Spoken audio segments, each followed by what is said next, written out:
Good evening, everyone. Welcome to ZoomIn 42.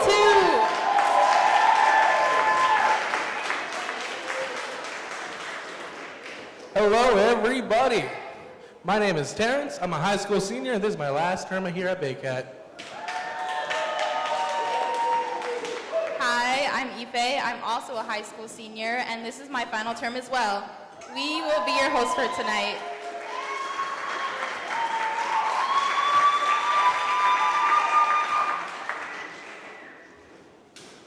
We're both part of the crew, a paid youth internship here at Baycat Academy, where we got to work with clients and make videos for them. I've been a part of Baycat for 3 terms, but I know you've been here for a while. How long have you been a part of Baycat, Terrence? 12, I think? I don't know. I lost count. What's been your favorite highlight? Well, if I'm being honest, getting paid to do this. I'm just kidding. It's making videos for all y'all to enjoy. What about you, Ife? My favorite highlight has probably been learning filmmaking skills from all the amazing peers and mentors I've met here at Baycat, especially the ones I met this term. Well, that's nice. You know there's someone whose highlight is Baycat itself? I think I know who you're talking about. That's right, the myth, the legend, Billy One!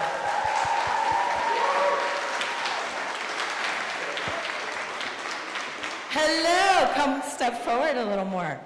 Let's hear it for these amazing hosts. Wow, y'all looking so good tonight. How you doing? How is this audience? I don't know, man. Yeah, they're all right. Yeah, They're all right. it's all How right. you It's all right. doing? You need to impress them more. That's better, right? Cool. All right, these are amazing hosts. They just talked about it being their last term. But Terrence, I remember your directorial debut last semester when you did, how many people were here last time? Okay, 2 terms ago. Okay, he did this amazing show called Dog Days. Dog Days. What was it like to be the director of Dog Days? Well, you know, it was my own thing since we got the, it was my own idea, even though with the limitation of the theme, but I still was able to make something I wanted, and it was great, you know? I got to work with a crew, and we also got paid for it. Cool. Cool. And thank you for hosting tonight. I know that's a big deal. Yes, moms, grandma in the audience. Ife, I know, well, it's been 3 terms you said that you've been here, right? And that very first day, if I take you back to that, what did that feel like coming to Baycat that first day? Well, at first, when I first came here, I was really nervous and shy, and I felt like people didn't want to talk to me, so I didn't talk to them either. And I was just like sitting alone. You felt alone? You were nervous? Yeah. I couldn't tell. So here you are, like hosting, standing in front of what, 200 people? I'm like, what? How did that happen? Why are you even here? How did that happen? How did you stay? Well, my mom, she has this thing where she says, I have to try out new things 3 times. And so by the 3rd time I came back to Baycat, I was having a good time, and I decided to stay. All right, another mom. Shout out to mom. Thank you. That's great advice. Do you do that? Try things 3 times before you say no. I'm so glad you had fun. It's also really special. I'm going to embarrass you just a little bit, but they happen to be high school seniors. That's a milestone. That's a milestone. Oh, look at that. Woohoo! Okay, how's it feel like to be a high school senior? I'm tired. How about you, Ife? Well, I guess it's kind of stressful thinking about my future and stuff. Yeah. Yeah, what are we doing to our kids? One's tired, the other's stressful. Oh my goodness. But it is a big milestone, and we also have another senior in the audience who you're going to meet later, Carrie Wong. Yes? She's right there. Woohoo! So, if you are a parent out there, a family relative, a friend of one of the youth media producers tonight, can you stand or shout or raise your hand? Because these are your children. Let's hear it.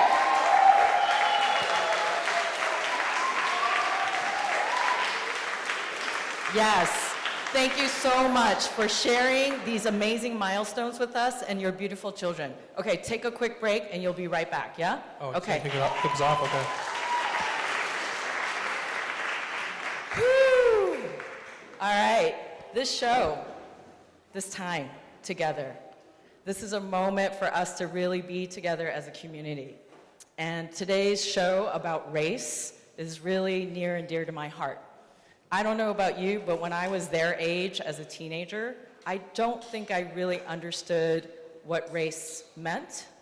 I knew what race was or what it felt like, right? Chinese girl growing up in the hood, people made fun of my name, Billy, is it Wong, Wang, Wang Chang, bad rhymes, slanty eyes. I always felt that also when I got into the corporate world, I was never white enough and I was never black enough. My mom would always say I was too dark. I was confused. Do people feel me? Yeah. So imagine these are teenagers here tonight doing something pretty complex, talking about race. And for me, it's a dream come true to see this happen. Y'all are my inspiration. And tonight, I think as you watch their show, I'm gonna challenge you and they're gonna challenge you. And I hope maybe it'll make you think back. Whatever race you identify with, whatever community, whatever your family background, I think it's a moment for all of us to be united. So I want to challenge you and cry together and laugh together and be inspired by what our young people have to say. And I hope it's also a moment that then stirs a conversation that we could really talk about this. So think about that, and as you watch this and just watch in awe what our young people create, know that part of the reason why I started BayCat is not just for this moment to see them as artists and creators and not just consumers of media, right? These young people are changing the way stories are told every day. And that is the power of what we could do here at BayCat. And not only that, we also have a studio that gets to work with amazing clients like the Golden State Warriors or the San Francisco Foundation or the Hewlett Foundation and Chan Zuckerberg. All these people believe in equality, equity, diversity, and inclusion. And as we get to work with them, part of what we want to say to these young people, you are the storytellers of today. And if you want to work in this career, let's be real, it ain't easy, right? Hollywood hasn't quite caught up yet. Industry, media has not quite caught up yet about race, about many conversations. But BayCat has provided a path. And we hope, no matter what happens, our young people and you, the families, will stay with us on this path. Are you excited to be on the path?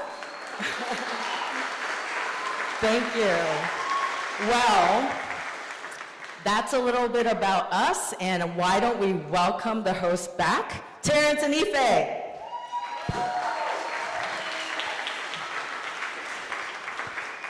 All righty, so are you excited to kick off the show? I don't know, it's fine. So we are gonna do a little something special because it's not every day. And Terrence's family, I know you're gonna get a kick out of this one especially, but we have watched Terrence grow up since middle school. And it doesn't happen every day that you get a young person and you watch them grow up from middle school, and here he is, a high school senior. Wow. So the team wanted to just, you produced a lot, and we just wanted to take a moment, and we did this little something, something for you. And Ife, you're an amazing host too, but are you ready to kind of roast Terrence? Okay, let's cue it. How you doing, Terrence? How did you find BayCat? Oh, I found BayCat because of my mother. Hi, Mom. She told me about the program, and then I took an interview, and the rest is history.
and have a good time. Goodbye and have a good time. Goodbye and have a good time.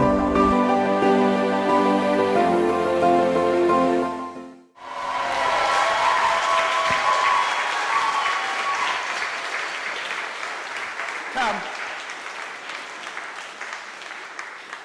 Okay, typical, right? Teenagers Not really. want to be here, but yet they don't like to be showcased, but here we are. So please know, although this is the last semester for both of you, we have an internship program for 18 to 25-year-olds where we do pay you to keep working and keep studying, okay? And though this is your last term, we will always be your family. Don't you ever forget that. Thank you for inspiring us every single day. Thank you for inspiring us every single day. And to our hosts.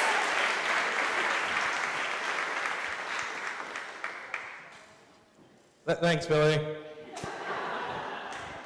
So I want to talk about race. Yeah, because that's also the theme of ZoomIn 42. Wow, really? I didn't know that. Haha. No, but seriously, this term we decided to discuss serious but important topics. The documentaries and animations this term touch on transportation, food justice, immigration, mental health, fashion, and culture. The crew also worked with 3 nonprofits. I worked with Oasis for Girls and Yerba Buena Center for the Arts while co-directing with Priscilla, exploring food justice and art making.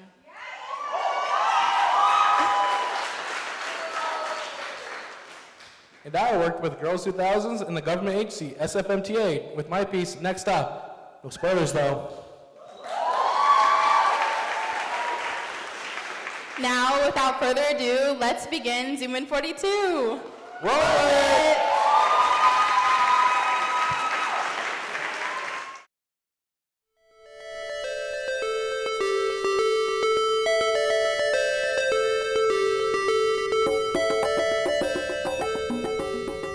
Always keep your hands where they can see them.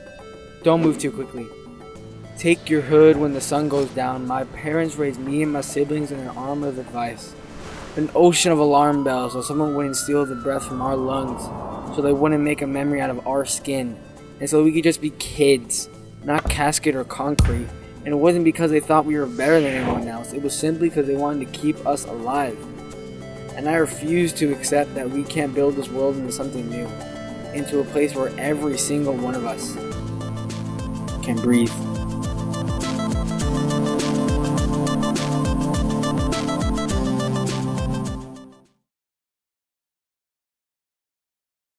Minorities have been influencing culture and fashion for a long time, like Eazy-E in the 1980s, or Dapper Dan, the man who found a way to incorporate his culture into non-accepting brands, like Louis Vuitton, Fendi, and Gucci. We interviewed Mark Sabb, a creative talent and founder of Felt Zine, Jessica Egbu, a social media influencer and manager. Jessica also owns a fashion blog titled The Oxfordist. Last but not least, we interviewed Erica Solis, a daytime photo producer and stylist. She also owns an online store called Routine Vintage. We asked them to discuss why minorities aren't equally represented in fashion. This is Behind the Runway. I used to take like the bus and the train all the time to go out to Harlem just to kind of see how people out there were dressing, especially when they would have like summertime like basketball games for people to come out and be like super fresh and just style on like everybody. The game would be one thing, but I would be less interested in the game and be more interested in like what people were wearing who were coming to the games. Do you ever feel targeted in certain places based on what you wear? Oh yeah, I mean, I'm a 5'11", dark-skinned woman who has hip glasses on. I feel like people, whenever they look at me, especially like if I'm, commuting to work on the bus or the train, everyone's trying to like visually analyze, and you can tell by like their facial expressions, especially people who aren't of color. They're trying to figure me out before they know how to approach me. I think that when we continue to be ourselves, we stand out regardless, because a lot of the fashion industry, percentage-wise, like for models, for example, are 80% to higher, maybe 90% white. I actually had an experience where I was shopping in Japan Basically, I went to a store, I saw something I like, I wanted to buy it, and I kind of told the person like, yeah, I want to buy this, but don't show me, like, I don't want this one because it's kind of scratched up. Can you kind of like pull out another one for me that's like newer? And they really kind of like ignored me the whole time until someone who I was with could also speak the same language as them. Even that experience, part of it is that this person's never seen someone like me. I'm a very avid attender of Fashion Week during the fall for spring collections, and I think that Black people don't get the recognition when it comes to style and fashion as most regular, degular, schmegular bloggers do. And so I think the stigma's there, or the stereotype's there, is that we have to like push and push and push and pull and push and persuade society and whatever fashion heads there are that we are also, important and we understand fashion, and we're also just fans of fashion in general. I'm Latina, or Latinx as I like to be called. As a person of color, if you don't see yourself represented in those like higher fashion circles, it's hard to really like aspire to be a part of it too.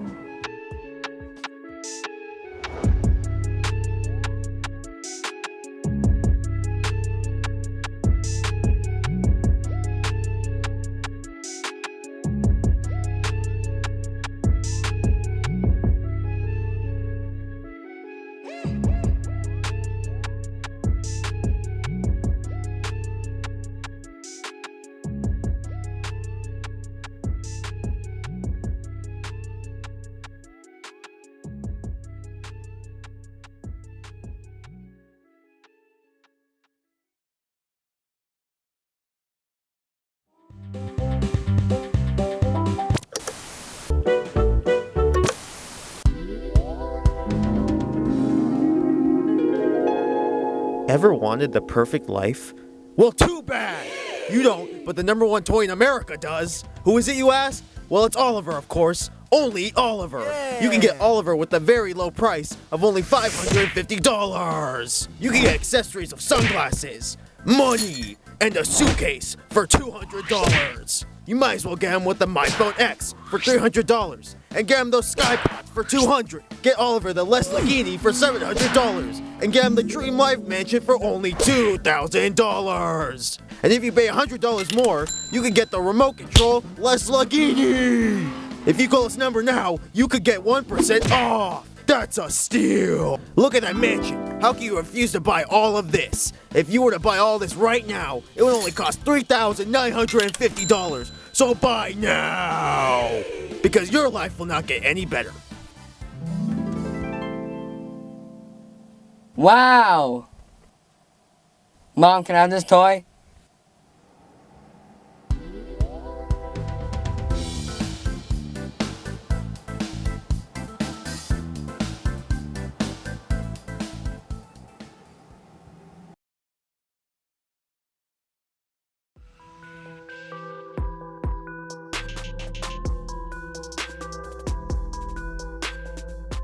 So, despite misconceptions, anybody really can be a target from bullying. 20% of youth at any given time experience mental illness, so that means that 1 in 5 people that you're surrounded with at any given time statistically is experiencing a mental illness, and upwards of half of people at any point in their life will experience mental illness. My little cousin, she's 13 years old, and every time I go over to her house, she always tells me about how she's been bullied, like, really badly. The kids, they make fun of her skin color. You know, they say, like, horrible things about her, and it just affects her really badly. Bullying does affect communities and society. Like, let's say someone gets bullied because of their race, they'll start to think that they're bad because of their race, or like something's wrong with them because of their race. No child should grow up with low self-confidence, but that's what was happening to a little girl from South LA, all because she was bullied about the color of her skin. You have an adolescent of color who has experienced persistent discrimination throughout their lives, which is likely in this day and age. that can over time actually lead to things like depression, like stress, like anxiety. So unfortunately, the United States has a really dark history of mental health treatment, where particularly people of color were discriminated against and may be given inappropriate diagnoses. Historical experiences of certain communities being mistreated by the mental health care field, as well as enhanced stigma in certain communities that mental illness is particularly a sign of weakness or a sign that you're crazy. Both of these can enhance communities of color and youth of color being less likely to speak about mental illness and less likely to seek help for mental illness. In today's society, men are designed to take it a different way. Like, if a man cries or a boy cries, he's supposed to suck it up. He's supposed to fight back. But if a girl does it, then they're like expected to cry or like to go to someone. But if they don't, then it's, you know, it's out of the ordinary. Another reason that I think it's hard for youth to talk about mental health problems is because we don't really learn about mental health problems in school the way we learn about math or vocabulary. So we don't grow up learning vocabulary for how to discuss feelings and how to discuss reaching out for mental health. So I think that if we increased more education about mental health in schools, it might become easier for youth to talk about mental illness. In the world, not all of us could get along, but we can all respect.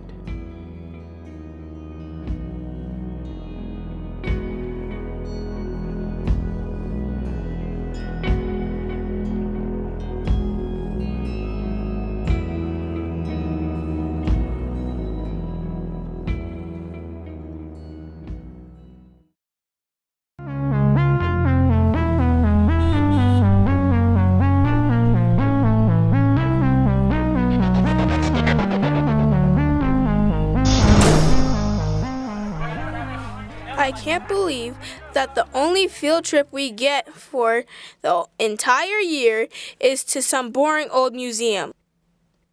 At least we get a day off from schoolwork. Hello, children. I am Tourbot number 0767843-2, and I will be your tour guide for the day. Come along as we take a fun and educational glimpse into the past. Today, I would like to start our tour off with one of our newest editions, Isolated, a showcase of time-style history where races of people were separated from the rest of society. Here we have a depiction of the average Indian reservation. As settlers spread across the New World, they came into conflict with the native people, pushing them further and further west. Efforts to get rid of the natives culminated in the signing of the Indian Removal Act, requiring the relocation of American Indians to designated reservations. This diorama is centered around Japanese internment camps used during World War II. During the war, paranoia grew as the Japanese spread across the Pacific. Fear of being taken over by the hostile country caused many to fear and mistrust innocent Japanese Americans. This fear made FDR sign an executive order that forced thousands of Japanese Americans to move into internment camps. Finally, we have a recreation of government housing projects in the United States. During the 1950s and 60s, white Americans began to leave large cities to live in suburban areas. This left cities inhabited by impoverished groups of minorities who had to deal with crime and homelessness on their own. As city neighborhoods descended into slums, the US government decided to build housing projects that would house the masses of people living in poverty. While this plan seemed to work in theory, it only concentrated crime, drugs, and poverty into one place in execution. Black and Latino citizens now had to live in rundown, claustrophobic, and unsafe communities that were left to waste away in their own isolated part of the city for years on end.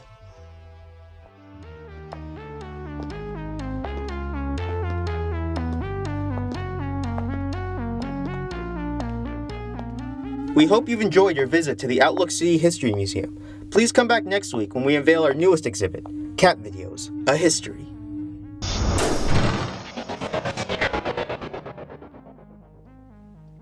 I still can't believe it. What, that we weren't allowed to go to the gift shop? No, I can't believe people would do that to an entire race of people. Oh yeah, It seems so messed up to do something like that to try and solve your problems. At least we don't do barbaric stuff like that now. Hey, you're right. It's good to know society's learned from its mistakes.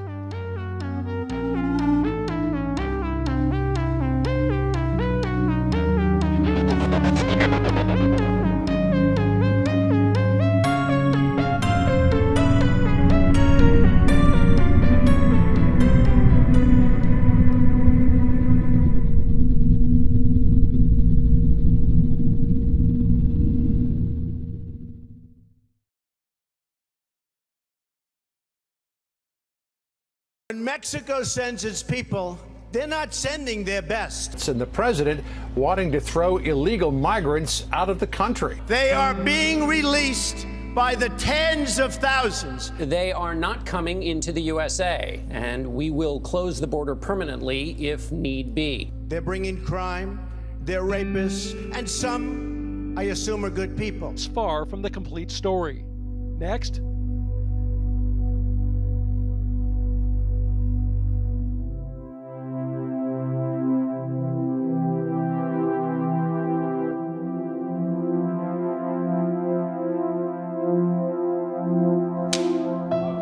My name is Rosario. I am 65 years old and I am from El Salvador. My name is Alexander Blanco. I'm 16 years old. I'm from Guatemala. My name is Ramal Halabi. I'm 22 and I'm Lebanese. I left my country because of poverty, violence in my country, and also government corruption. Main reason was my mother. My mother came to the United States when she was 35. I was in Europe and in Spain, and I knew my mother was not doing that well, you know, psychological. She was missing the family. So I decided to follow her.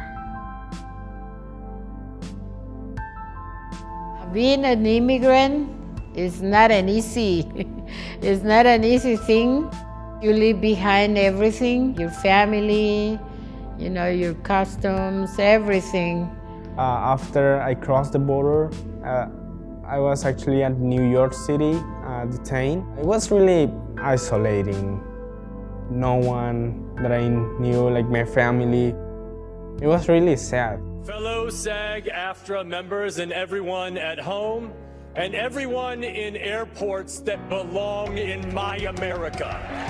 Being here, I think it was a blessing because it was a way to have a better life. I knew they came from a different country, but I didn't associate with being an immigrant because at the time, and still now, immigration seemed as like a negative thing, but I never saw it that way. I mean, they came to America to build a better life, and then they gave me and my siblings a better life as well.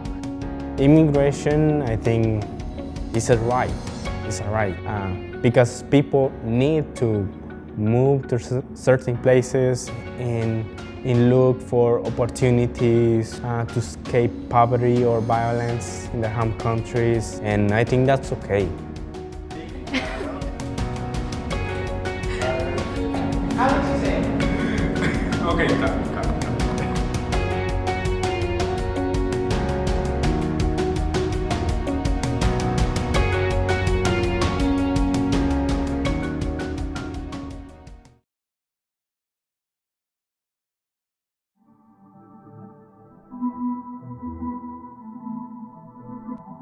I get on the ABX, and to get back home, I get on the 8 and get picked up from there.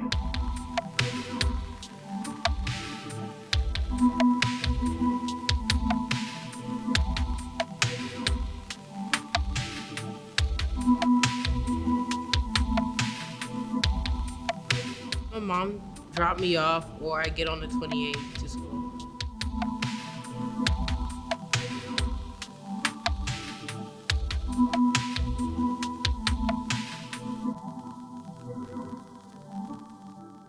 My name is Ariel Ward, and I'm a transportation planner and engineer at the San Francisco Municipal Transportation Agency.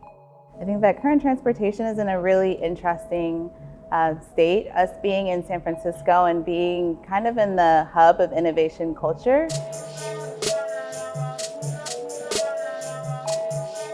I like to say that I'm a mobility advocate. I want people, regardless of your race or gender or income, regardless of anything, I think that people should have the tools that they need to get around.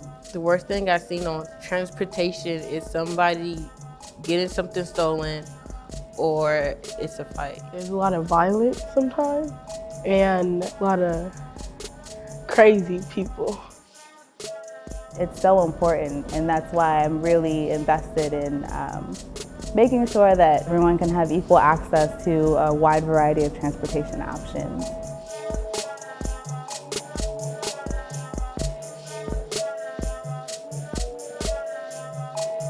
What's always important for youth to have a voice and get involved with anything that affects them, and of course transportation is a big part of how our youth maneuver the city, how their families maneuver the city. My name is Ollie Wolf, and I'm a Muni driver at Muni, San Francisco. I was born and raised in San Francisco. I grew up in Hunters Point. Growing up as a kid, I rode the buses, all the time. And I told myself if I could drive the buses in my community, in the city I was raised in, then that's okay.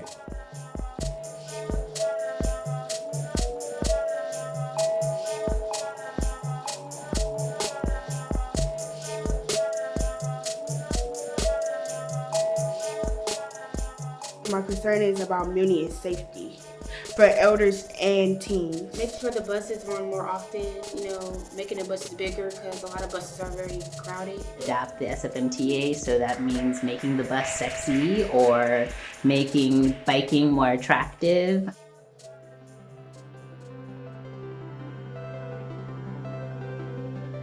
I think that it's a really interesting place for us to be in transportation when we're thinking about all of these new solutions. People have more ways to get around than ever. One thing about that, though, is making sure that everyone has access.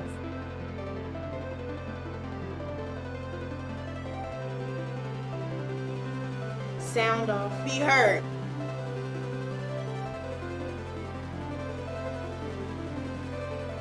Sound off, be heard.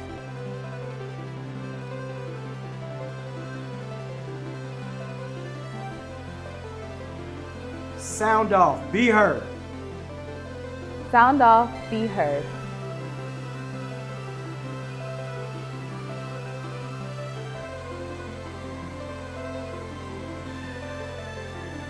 Sound off, be heard. Sound off, be heard.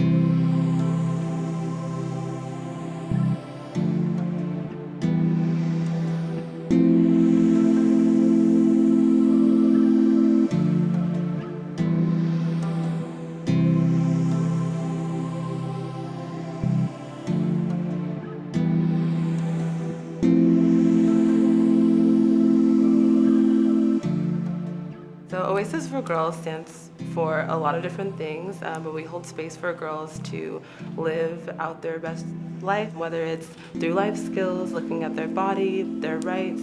I believed that this would be a really great opportunity for the girls to learn more about food justice in our community and looking through art, social change.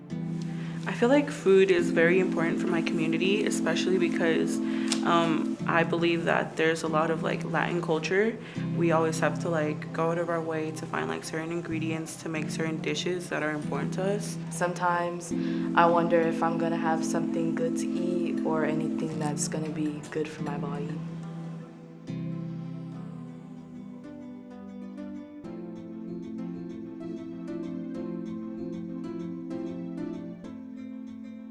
We are a food justice coalition based in the Tenderloin, really building up resident engagement around food justice there by increasing access to fresh food. Food justice is a community's ability to access fresh food that is affordable and culturally relevant to their own communities. So really in the Tenderloin, that covers a vast variety of types of food. Oasis for Girls is part of our Neighborhood Thought Partners group, as is the Healthy Corner Store Coalition. It made a lot of sense to bring the two groups together since they are located right near one another.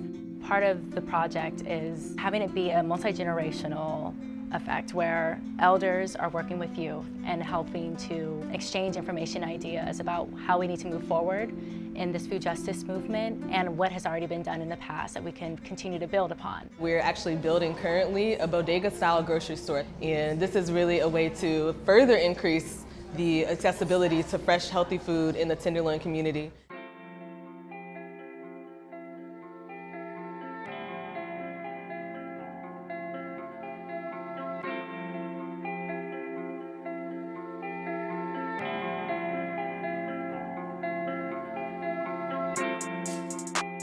I, as the coordinator, decided to take on this project for the girls to learn more about how they can make impact, even if it was something as simple as watercolors.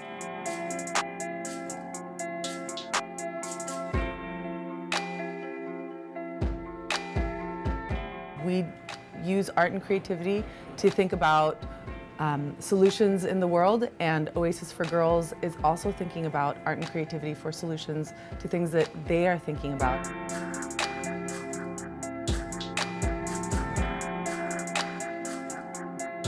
My hope for the future around food justice is that we're able to make more food available to our community.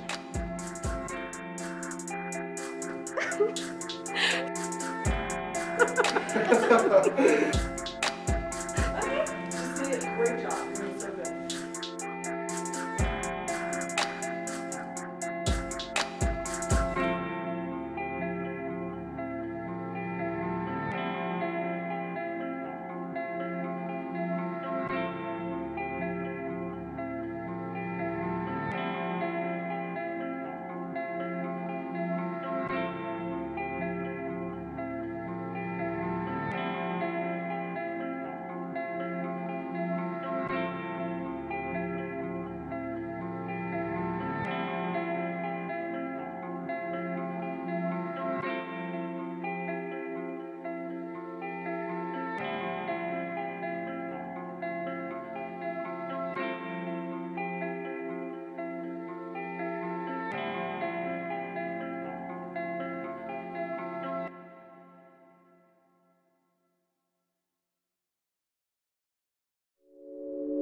I hope you did, because we didn't spend 164 months for you not to. Yes. Now, to talk more about this program, let's welcome Academy Manager and Media Producer, Nisa.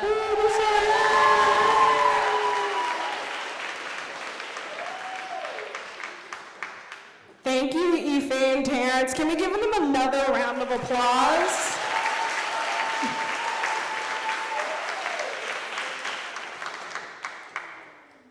All of this would not be possible if it was not for my amazing Academy team.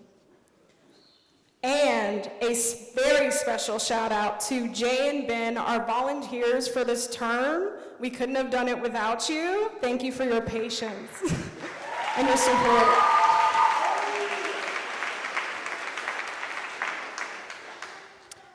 Like I said, it takes an amazing, resourceful, dedicated, creative team to make this all possible and to support and engage our youth to make work of this caliber. Wasn't that amazing?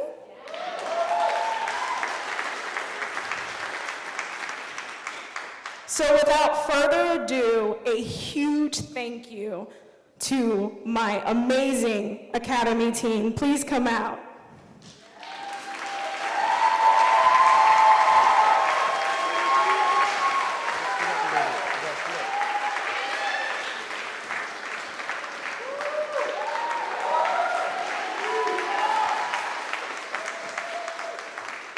Good. Hello, everybody. My name is Kima Juno. I'm the assistant media mentor. A good highlight for working with the youth was when they decided to talk about mental health and relation to race. I think it's very important, especially within the people of color community. So I really applaud the youth for talking about mental health.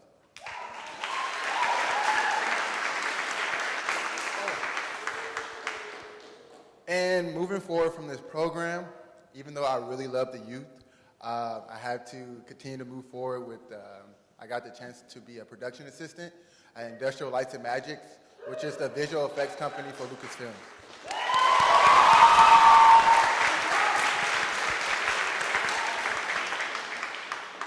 Hi, I'm Caramela Carne, and I was the assistant media mentor for the graphic arts section. A highlight of this term was seeing all the creativity and all the really nice ideas that the youth had was really cool. And giving them a chance to actually produce was really nice too. And moving forward, I'll keep working in BayCat for the summer, and I'm really excited for the youth that's coming back and from the youth that's coming in. I can't wait. Hi, my name is Grace Villaroman, and this term I was the graphic arts and animation mentor. And the highlight of this term, let's see, well, animation is so hard when you can create anything out of nothing. And it was really great to see everyone make these ideas and make them come to life.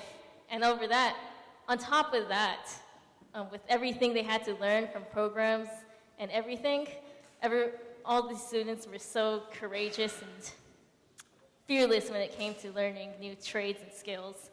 And moving forward from this term, it was so nice to be at BayCat with all the love and support, but I will be returning to Pixar as an animation intern.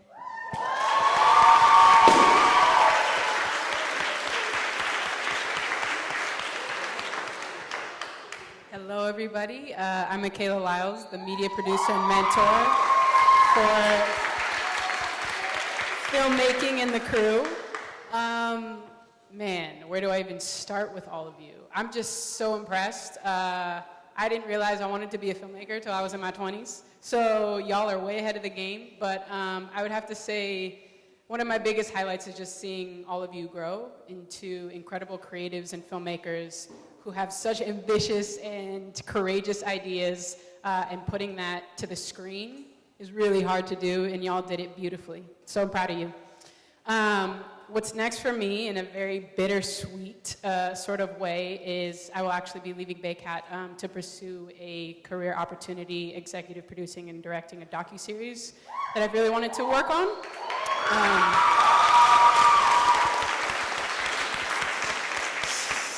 So I move on in a very bittersweet way, but I will miss all of you, and again, always proud.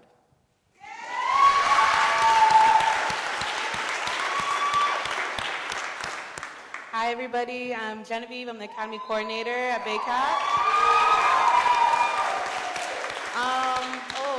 A highlight this term. I think I just enjoy the whole process. Like every day, the newer kids that were here this time and kind of watching your confidence come at the end.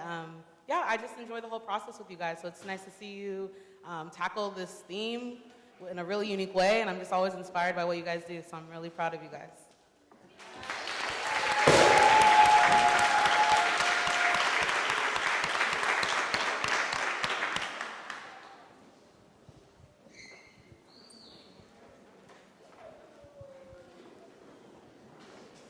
Thank you, Academy team.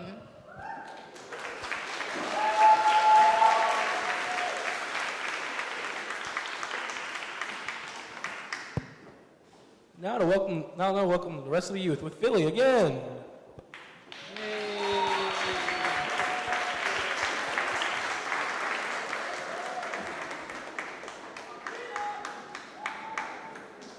Indeed. Come on up. This is my favorite part. People in the audience, just so you know, you're gonna get to meet our youth media producers, and then we'll have a Q&A, and then you'll have a chance to take photos at the end, yeah? Everybody take a step forward, be in the light. Thank you. Find your places. Find your microphones. Yes, high five, you did it. All right. Look at this amazing group of talented young people. Are you ready to meet them? Yes? All right, everybody take a little step so Gregory could be in the light too. Come, everybody see each other? Okay, take it away. Please meet this amazing group of youth media producers. They're gonna say their name, their age, and their role. Go for it. Hi, my name is Gregory. I'm 12 years old, and I'm a cinematographer.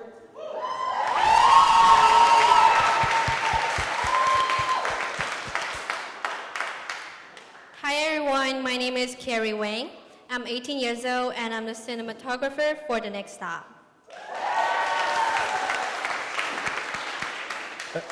Hi everyone, my name is Alexander Blanco, I'm 16 years old, and I'm the director of Immigration Through Generations.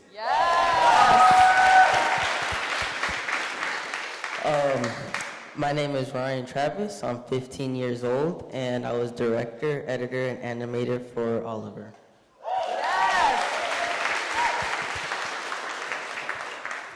I'm Lizea Portia Gray. I am 13, and I was the director of The Breakdown.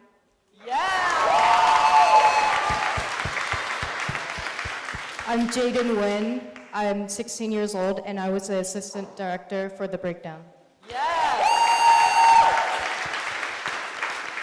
My name is Leah Franklin. I'm 13 years old, and I was the assistant director from Immigrations Through Generations.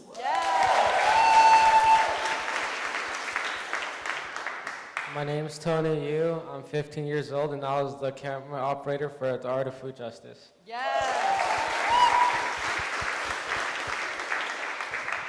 My name is Priscilla Pijo. I'm 16, and I was the co-director for The Art of Food Justice.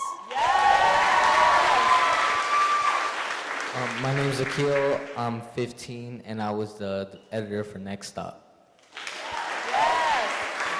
My name is Nakai Kristana, and I was the graphic artist for the Oliver film.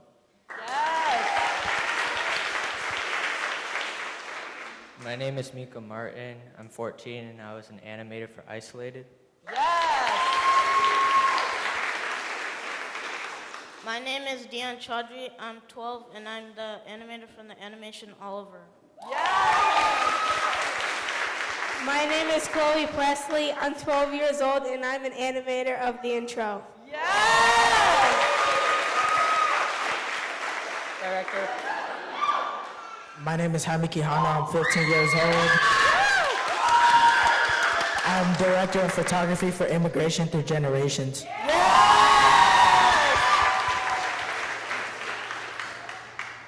My name's Maria Alejandra Rosado. I'm 14 and I was the director of the intro. My name is Jasmine Franco. I'm 15 and I was the graphic artist of the ZoomIn credits.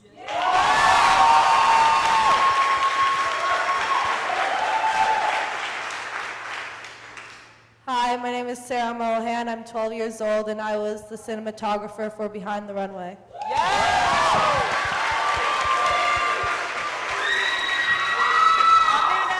Hi, my name is Amina. I'm 14 years old and I was the director host of Behind the Runway.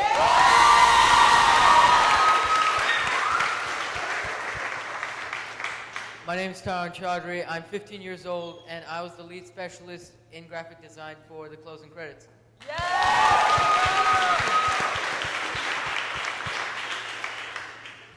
My name is Jackie Chan. I am 14 years old, and I am the camera operator for Next Stop.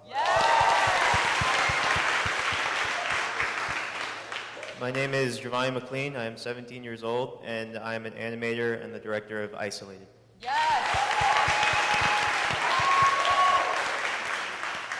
I'm Vigo Williams. I'm 17 years old, and I was the co-editor and behind-the-scenes guy on Next Stop.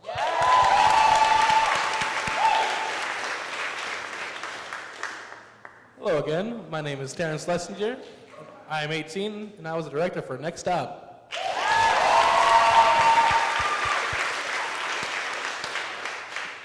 Hi, my name is Jordan McQueen. I'm 13, and I was camera operator for Behind the Runway.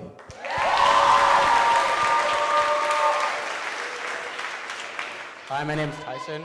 I'm 15, and I created the ZoomIn 42 push. I'm Gil Cristiano. I'm 13. I was the voice for the intro.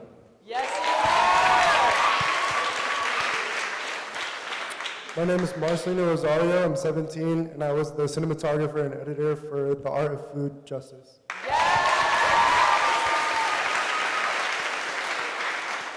Hi, I'm Ife again, and I was co-director on The Art of Food Justice, and I'm 18 years old.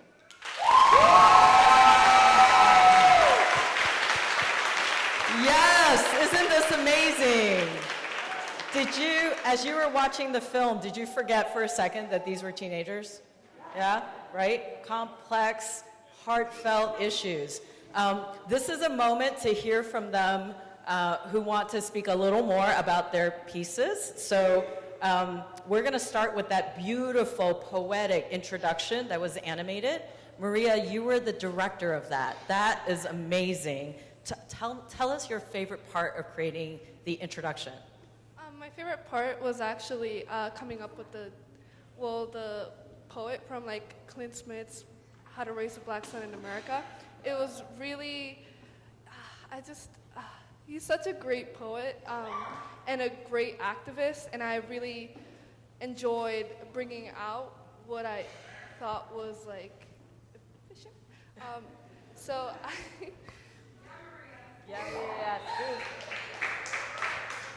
I also really enjoyed working with everyone and getting to see their ideals while working and like and animating. So, yeah. Awesome. Yes. And I just want to give a special shout out to voiceover, and voice acting is not easy, right? Any words about Diego? I know he's being shy right now, but what was it like to have a voice actor? And Diego, shout out to you. That was beautiful. So.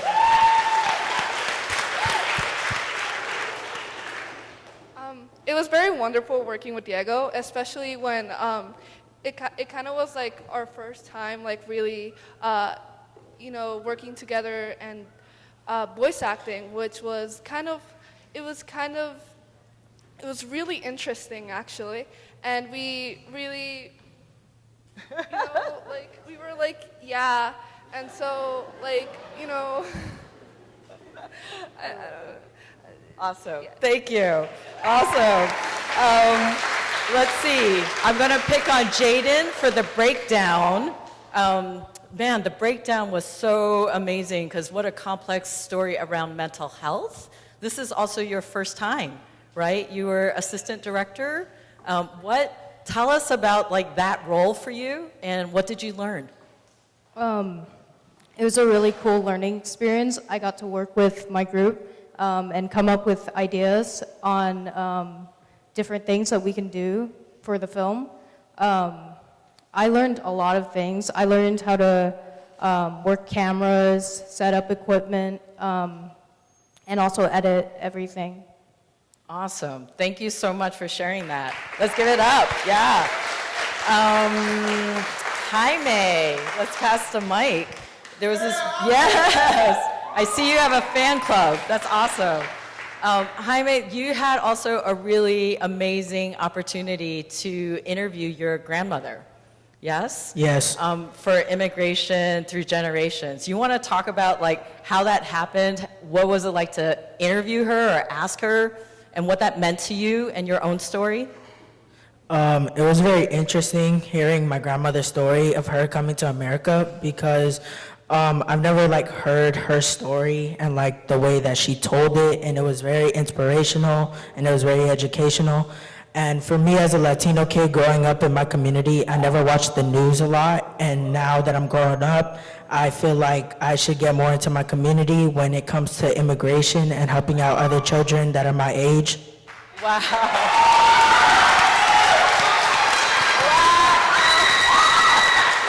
How old are you again? How old are you again? I'm 15 years old. Wow. Alex, you're the director of Immigration Through Generations. Right. And you also told your story. And why did you want to create this piece? Why your story? So, oh my God. Sorry, I'm a little nervous. So, I decided to tell my story to show other people that what is told about immigration is just a stereotype. And I want to break those stereotypes down. Yes!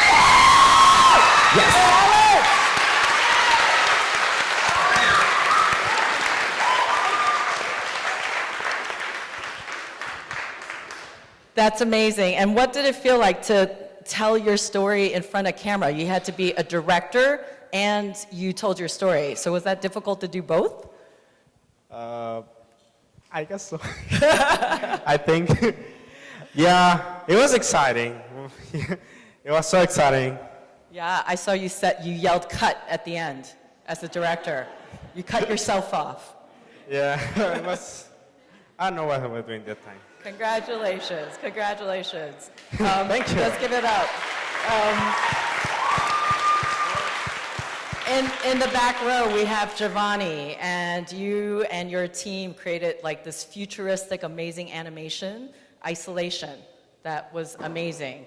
Do you want to talk a little bit about that idea and what prompted you or what inspired you to tell that story? Well, really, when coming up with the idea for this animation, we just kind of really wanted to show how this problem of isolating races of people has really been happening like all throughout our history. And we wanted to show how problems in our society, especially ones like surrounding race, like sort of have this way of always kind of coming back in some sort of like different shape or form. And we kind of wanted to present this idea of trying to like look back at our history, try and learn from our mistakes so that we could kind of like permanently bring this problem to an end. That was so beautiful.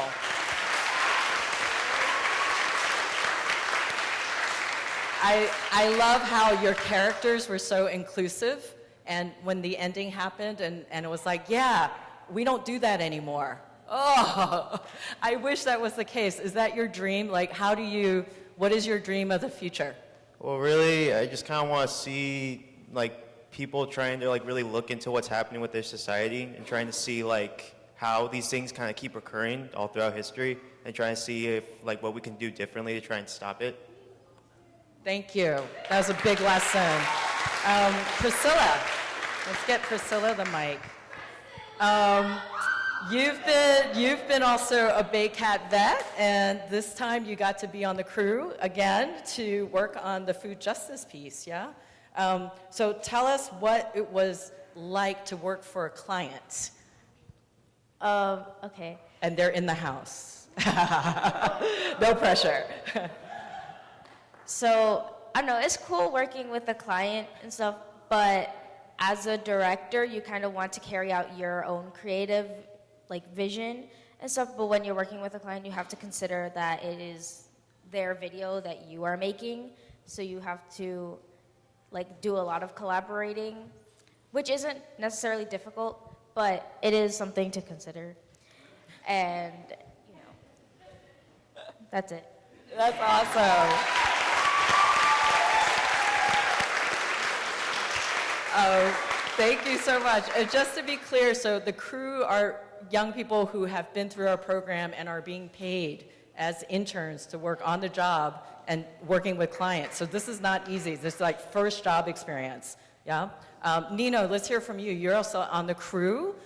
Food Justice, what did you learn? What was that experience like for you to be on the crew? Well, I didn't really know that much about food justice before hopping onto the project, but I think in kind of like meeting with the Oasis girls and kind of learning how, even just in an entirely different neighborhood in San Francisco, how much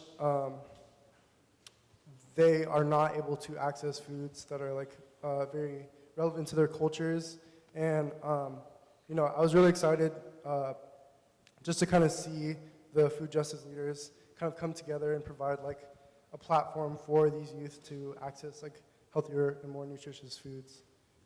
So yeah. Awesome, thank you.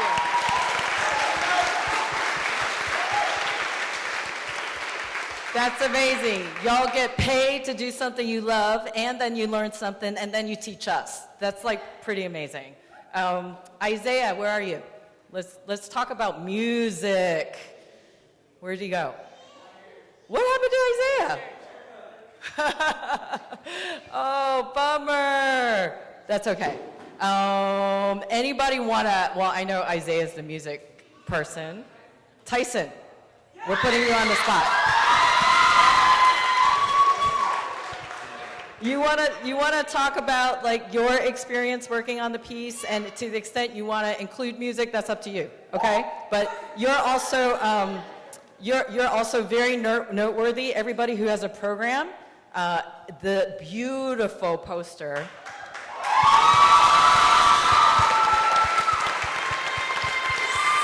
So, this is the second art direction that you've done and the cover of the episode. Do you want to talk about, let's start with that, yeah? What is it like to be this beautiful art director and to create the whole look and feel for episode 42? I gathered reference photos to start off with just to get a lot of good ideas of what I wanted to create, I guess. And then I just built off of that and tried to dissect the topic and just really break it down and like visually on a poster. So. Awesome. And maybe people don't even know, like, what kind of programs have you learned to do your art? I learned Adobe Animate and then a little bit of Premiere. And a little bit of? Premiere. Premiere. Awesome. Right? So pretty cool. Thank you. All right. And then last but not least, I want to give a shout out to, I'll be back at you, Amelia. I want to give a shout out to Carrie, because we also talked about you as a senior. So congratulations, high school senior. This is also the first opportunity you had to do some work as, you know, a fellow cinematographer, creator, etc. You want to talk about that experience and what you learned? Yes, it was a great experience. It's grateful and unforgettable. I will never forget what I have learned in BayCat. I've learned a lot more about camera operation, how to edit videos, and etc. It's a lot of things. Meanwhile, even though it was hard, but I enjoyed it a lot. Awesome, I'm so proud of you. And are you counting the days before you graduate or not yet? Not yet. Okay, not yet. Do you want to share with everybody what your plans are after you graduate? Yes, I'm going to UC Berkeley after this, and I will be studying psychology and film production.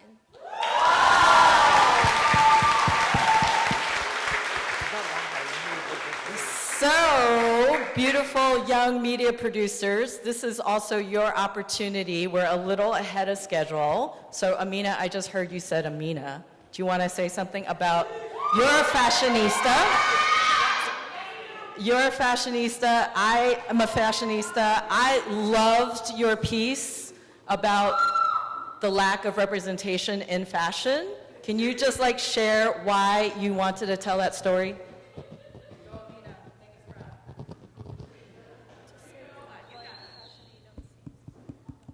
Well, I really want to be a fashion designer, and I was like, well, there's not a lot of black people or like minority groups in the fashion world, so why not talk about it?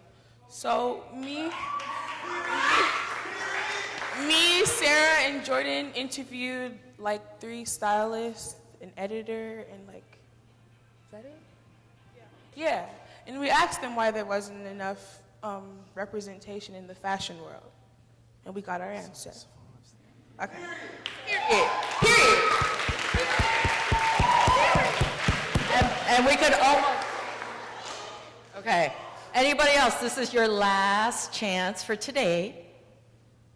See, not too shy. Any other? No? No? Going? Can you help me give a shout out to the big partners who are here? So help me shout it out, right? Girls 2000 in the house! Roslyn, you're here. Ariel from SFMTA, where are you? Thank you. Oasis for Girls, where are you? And our heart goes out to Allie. I know she wants to be here but couldn't today. And Rebecca and Stella from Yerba Buena for the Center for the Arts. Woohoo! Thank you so much. Let's also thank this beautiful place that you're in, the Ruth Williams Memorial Theater, the Bayview Opera House. Thank you, all the team. And as we bid farewell, I get to be here on the mic, and you got to meet our fabulous mentors and producers and the whole Academy team. As you can see, we work with professionals, and there's so many professionals who also volunteer with us. If you are on our board, Shauna, I see you in the front seat, and other volunteers, can you just please stand up? Luca, I know you volunteer. Please stand up. I want to thank the volunteers, thank the donors. Thank you so much. Yes. Woo-hoo! Ricky, I see you. Thank you. And last but not least, we wouldn't be able to do this without the incredible Baycat team. And that you have this whole gigantic list. And just do this with me. Ready? Jose, Nicole, Katie, Ariel, Jay, Sinai, Theo, Genevieve, Michaela, Shelby, Jessica, Liz, Nisa, Ryan, and then all the amazing teachers. Thank you so much.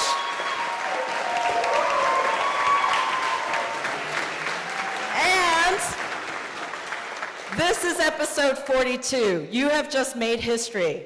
This is now your job, and we're gonna have the host close out. Share this, talk about it. Talk about it with your friends. There's a little envelope in your programs. If you were inspired enough to wanna give us a donation, we will welcome it. We are a nonprofit and can always use your help. So take a look and definitely keep sharing. Thank you so much for being here tonight, but the proper thank you comes from our wonderful hosts.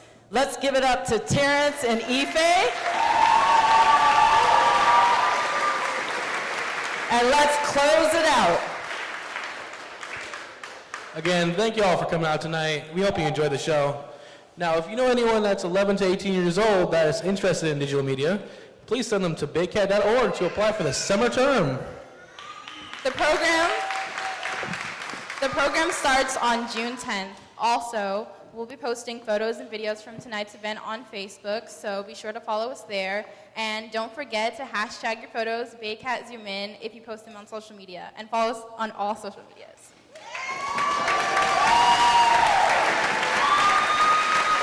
Wait.